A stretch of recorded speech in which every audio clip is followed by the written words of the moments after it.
Bienvenidos al podcast de You Trading, el portal con el mejor contenido para traders. Buenos días y bienvenidos a una nueva edición de La Esquina del Trader.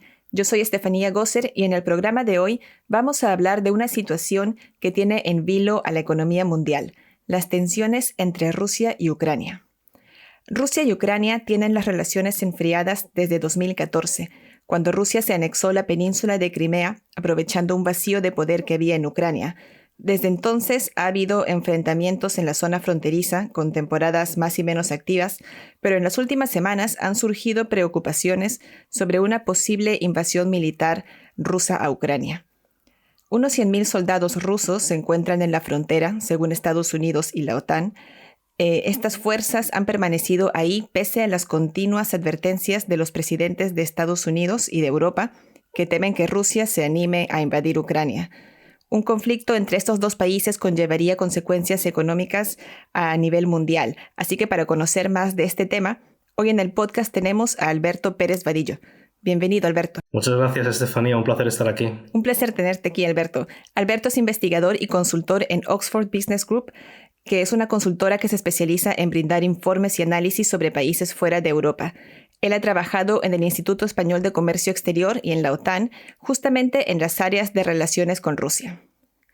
Alberto, empecemos explicando un poco qué ha estado ocurriendo en la frontera entre Rusia y Ucrania todos estos años, desde que Crimea pasó a manos rusas.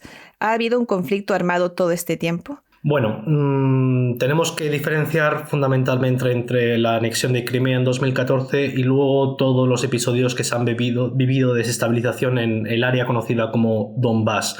El área del Donbass es un área en la zona suroriental de Ucrania, limítrofe con Rusia, y es un área que desde la anexión de Crimea, pues básicamente es independiente de facto. Es un área que no está bajo el control militar ni administrativo de Kiev, la capital de Ucrania. El conflicto en el Donbass ha pasado por momentos de diferente intensidad. En 2014 era un conflicto muy caliente, con muchos enfrentamientos entre las fuerzas rebeldes en el Donbass y las fuerzas ucranianas. Y luego ha habido momentos de relativa estabilidad. Hay un marco de relaciones para gestionar este conflicto entre Ucrania y las provincias rebeldes del Donbass, que son, a lo mejor lo conocen tus oyentes, los acuerdos de Minsk. Los acuerdos de Minsk son una especie de camino o hoja de ruta hacia la paz en Ucrania. Incluyen diversos compromisos que tienen que adoptar y satisfacer las fuerzas rebeldes y Kiev para lograr la paz. Evidentemente, caminar hacia esos compromisos es complicado y de momento ninguna de las partes considera que sus expectativas se ven satisfechas. ¿Qué ha ocurrido en las últimas semanas para que la presencia militar rusa en la frontera crezca y surjan estos temores de que pueda haber una invasión a Ucrania? Bueno, seguramente tus oyentes sabrán que Rusia de una manera u otra apoya la causa de los rebeldes del Donbass. Es una población, si no étnicamente rusa, rusófila, que desde el vacío de poder que se produjo, como bien has dicho, en 2014, en febrero de 2014 en Ucrania, pues no se ve reconocida o no se ve integrada en el conjunto no ve sus intereses reconocidos en el conjunto del Estado ucraniano. Para Rusia es de alguna manera importante que los intereses de estos rebeldes se vean satisfechos, pero siendo muy, muy, muy fríos, básicamente se debe al interés de Rusia de que Ucrania no entre en la OTAN. Rusia es consciente de que mientras haya un escenario de desestabilización en el Donbass o, si se alcanza la paz, una Ucrania más federalizada en el que el Donbass tenga mucho más poder político para poder decidir cuál es la política exterior del conjunto de Ucrania, en ese caso no habría una adhesión a la OTAN. Entonces a Rusia le vale o bien con un Donbass desestabilizado, lo que pasa es que eso tiene costes para su reputación y costes económicos, y constantemente existe el riesgo de enfrentamiento bélico con Ucrania, un enfrentamiento abierto, y si se consigue implementar los acuerdos de Minsk, en ese caso estaríamos hablando de una Ucrania más federalizada que no podría o no sería capaz de unirse a la OTAN, y entonces los intereses de Rusia también se verían satisfechos en ese sentido. Y Rusia, como decías, no quiere que Ucrania, un antiguo territorio soviético, se integre ni en la OTAN y tampoco en la Unión Europea. ¿Sus motivos son puramente políticos o son una materia de orgullo nacional herido o hay algo más ahí? Yo siempre recomiendo no intentar considerar primero todos los factores y luego, dependiendo de las hipótesis y las teorías preferidas por cada uno, se le concede más peso a un factor o a otro. Evidentemente hay una cuestión, como tú dices, de orgullo herido, de prestigio, una cuestión cultural. Ucrania, Kiev en concreto, es la patria espiritual de todo el mundo ruso. La Rusia que acabó existiendo de alguna manera hunde sus raíces en Kiev. Pero al margen de esto, yo siempre soy partidario de mirar más allá. Hay una cuestión que es importante y es la cuestión estratégico-militar. Una cuestión que por alguna razón no se comenta lo suficiente en los medios de comunicación, al menos en los españoles y en gran parte de la prensa occidental, cuando se habla del actual escenario de tensiones y de la posibilidad de guerra, es que estaríamos hablando de una guerra entre dos potencias nucleares, ¿de acuerdo?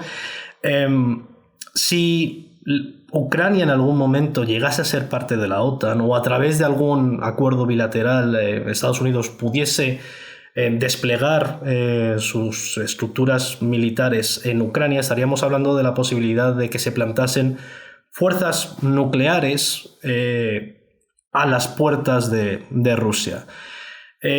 Si tus oyentes saben un poquito algo de cómo funciona esto de la disuasión nuclear, pues bueno, básicamente se basa en el principio de que si un estado nuclear detecta que otro estado nuclear le ha atacado o ha lanzado misiles nucleares contra él, este estado tiene la capacidad de lanzar los suyos propios y responder rápidamente. Al final todos mueren, pero esta perspectiva de que afrontaría a todo el mundo una muerte segura es lo que mantiene las cosas calmadas. En esto es el principio de la disuasión. Si de alguna manera uno de estos estados puede desplegar armas muy cerca de la frontera del contrario, tal vez puede llegar a pensar que tiene la capacidad de acabar con todas las armas nucleares del contrario y sin recibir un golpe devastador como respuesta. Entonces, esto es una cuestión que es importante valorar y de hecho la cuestión de que Estados Unidos en la posguerra fría pudiese cada vez más acercar su infraestructura militar a Rusia, es algo que a Rusia siempre le ha preocupado. Le preocupaba a Gorbachov cuando estaba negociando el final de la Guerra Fría, todavía en la época de la Unión Soviética. Le preocupó a Yeltsin y le lleva preocupando a Putin y a todos los rusos en general. Esto es una cuestión que pueden entender todos los rusos, incluso aquellos más críticos con el régimen. Entonces esa es una variable que hay que tener en cuenta, la variable militar estratégica. Claro, y además de materia de seguridad, supongo que también habrán motivos económicos, ¿no? Sí, evidentemente también hay motivos económicos.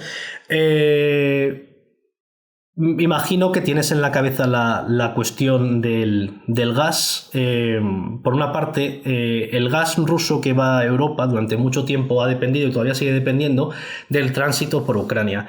Eso siempre le ha dado al gobierno ucraniano pues ciertas cartas, cierta capacidad de presionar a Rusia y de exigir condiciones o, bueno, básicamente de frenar intentos de Rusia de controlar la política exterior de Ucrania. Esto en más de una ocasión ha generado tensiones en las cuales Rusia ha llegado a cortar el grifo por tensiones con Ucrania, y esto ha afectado a la seguridad energética del resto de Europa.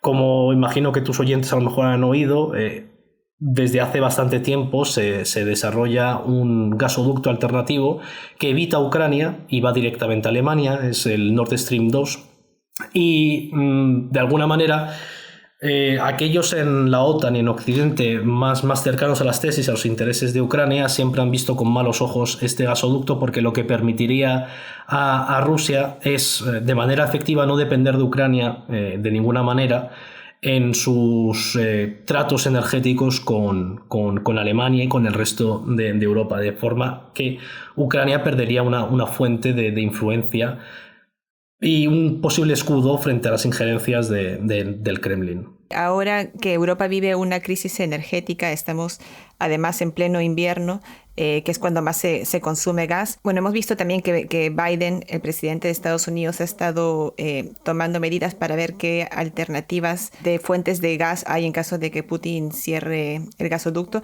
¿Tú ves como una posibilidad real que en las próximas semanas pueda haber un corte de suministro de gas a Europa?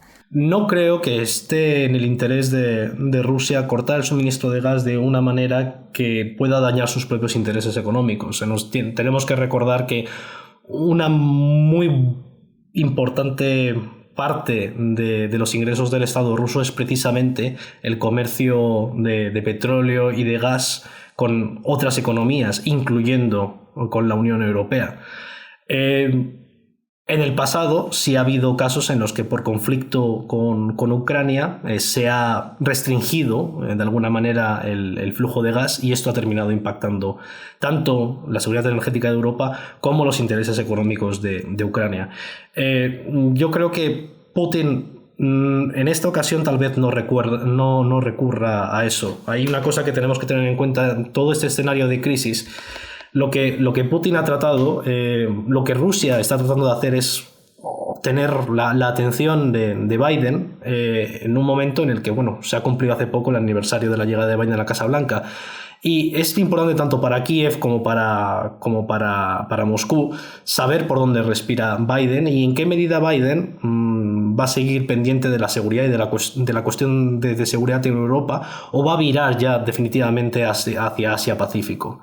A lo mejor tus oyentes recuerdan la suscripción del Acuerdo Trilateral de Seguridad AUKUS entre Australia, Reino Unido y Estados Unidos para ayudar a Australia a obtener submarinos de propulsión nuclear. Y todo esto es parte del fondo de los intereses de Estados Unidos por contener a China. Kiev y Rusia necesitan saber en qué medida Estados Unidos va a seguir preocupándose y siendo valedor de los intereses de Ucrania, o siendo un hegemón, una potencia conteniendo los intereses de Rusia. Es en el marco de esta cuestión cuál es el futuro de la política exterior de Estados Unidos en Europa, en el que se enmarca esta crisis y la acumulación de tropas en la frontera de Rusia.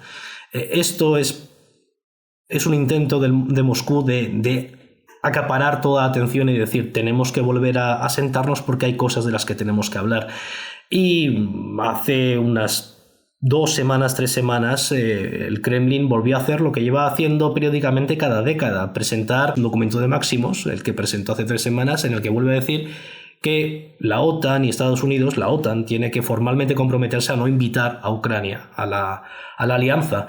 Estados Unidos ayer anunció que no se acepta ese punto, no se acepta ese documento, esa propuesta. Putin ha declarado con un tono bastante vehemente en las últimas semanas que si no se aceptan sus propuestas, Rusia hará algo y empleará o desplegará medidas que los rusos llaman técnico-militares. Exactamente en qué van a consistir estas medidas no lo sabemos. No creo que vayan a recurrir a cortar el suministro de gas, en parte porque tampoco creo que quieran dañar la seguridad energética de Europa más aún.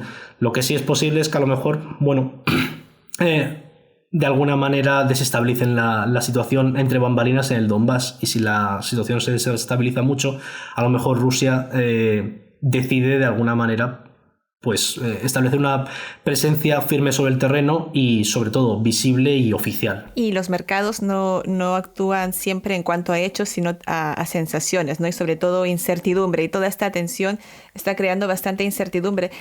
Hace 8 años, cuando ocurrió la anexión rusa de Crimea, ¿qué consecuencias económicas hubo?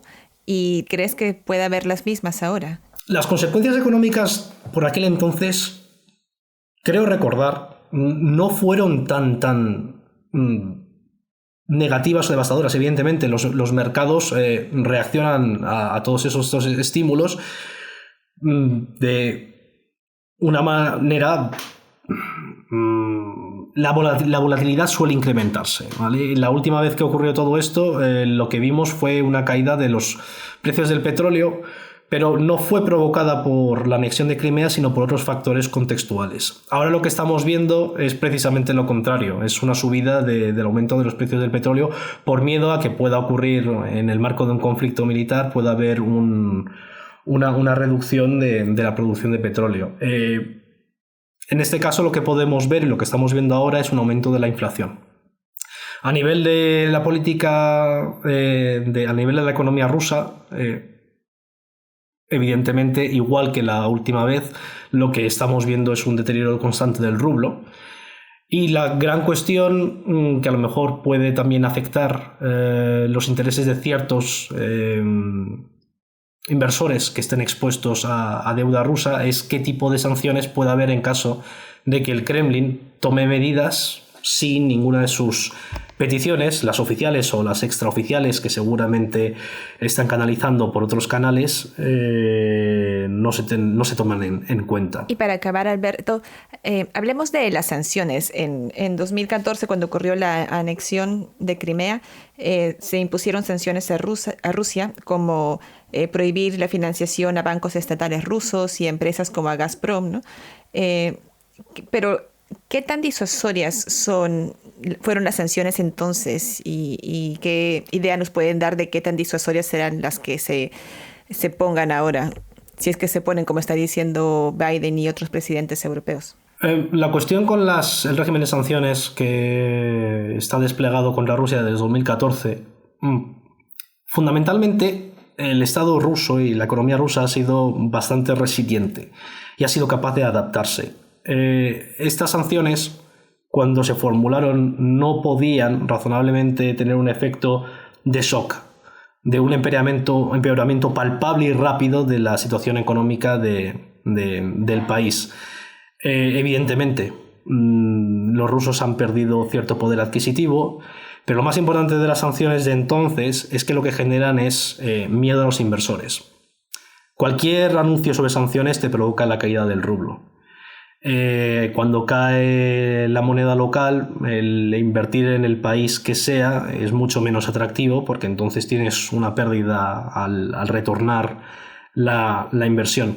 Todo esto lo que ha hecho es que Rusia, a pesar de tener varios sectores que son muy atractivos para la inversión, pues haya dejado de recibir, haya visto mermado su atracción de capitales. La cuestión de atraer capitales para Rusia es importante. Rusia está retrasada en ciertas tecnologías y al final Rusia necesita tecnología para incrementar la productividad de sus factores, y esto está relacionado con los salarios. A menor productividad del factor, el salario va a ser menor. Al final, estas sanciones lo que hacen al alterar las perspectivas de inversión es a la larga empobrecer el país. Ahora bien, ¿qué sanciones se pueden desplegar como consecuencia de esta crisis si hay un empeoramiento de la crisis? No creo que se vayan a atrever a boicotear la compra de gas ruso, porque eso pondría al límite la seguridad energética de Europa. Una cosa que a veces han planteado ciertos senadores en Estados Unidos es desconectar a Rusia del sistema SWIFT, del sistema de pagos internacionales. Al mismo tiempo, hacer algo de esto pondría no solo en la picota intereses económicos rusos y vidas y la estabilidad financiera de muchas familias y empresas en Rusia, sino también los intereses de accionistas que invierten en deuda pública, por ejemplo, rusa, y ahí estamos hablando de fondos de inversión, fondos de pensiones y demás. No creo que vayan a que puedan o quieran, sin pegarse un tiro en el pie, a asumir sanciones de este tipo, desplegar sanciones de este tipo. A lo mejor algo que se intenta hacer es poner más presión para clausurar definitivamente el Nord Stream 2, el gasoducto que, como hemos dicho antes, circunvala Ucrania. De momento es complicado saberlo. Lo cierto es que la perspectiva de sanciones sigue estando ahí. Pues muchas gracias por haber estado hoy con nosotros, Alberto. A vosotros, cuando queráis.